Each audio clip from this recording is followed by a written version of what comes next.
everyone. We've made a few of these videos where we're thinking about, in this complex time, of how to find some sense of well-being and how to settle our anxiety levels. And one of the things that I'm hearing from a lot of people is people are texting me or ringing me and saying, what do I do about how much screen time my kids are having? I can't manage it, I can't find ways through it. It's really, really complex. And their premise is that perhaps I know, and I don't. So I've got my two friends here, Matt and Zoe, and they're both trauma-informed counsellors. So Matt, what do we say to these parents who are worried about this?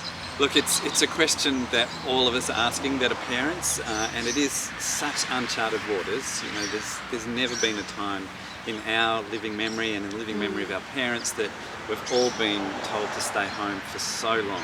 Yeah. And the times that it has happened in the past, screens didn't exist. Yeah. And so people did make their own fun and did their own activities.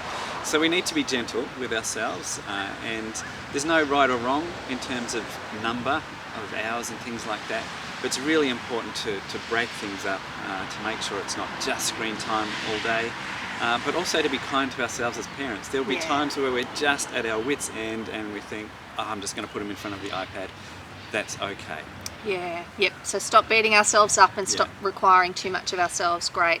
So Zoe, I guess what I'm thinking about is what's happening in those kids. You know, why is it that they need that so much? I know that that's an experience I experience week in, week out, week in, week out on the weekends, but at the moment it's 24/7 in my house. Yeah. So what's going on for them? So for our kids like us, we seek comfort in what's familiar, and for most of our kids, screen time is familiar. Yeah. And so I'm saying to parents at the moment, like what Matt's saying, don't stress.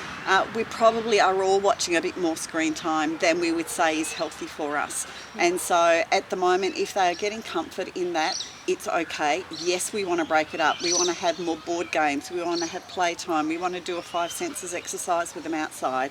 But we want to allow them also to take comfort in what is familiar for them. So TV may be part of that. Yes, just monitor what they're watching. Yeah. We don't want them being exposed to the news and things like that. Make sure it's age appropriate. Those sensible, use our cortexes to make sure what their screening is sensible for them. But let's go a little easy on ourselves. I'm not saying leave the TV on all day, every day. It's not good for any of us. But let's just be sensible and kind. Yeah.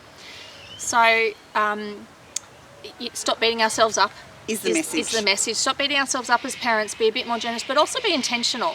I know for me, one of the things that I'm thinking through is how to make the day look inviting and interesting so that my kids don't feel like the only alternative they've got is their screens. Because I've got two of my kids actually don't appear to have the capacity to think of anything other than screens to do.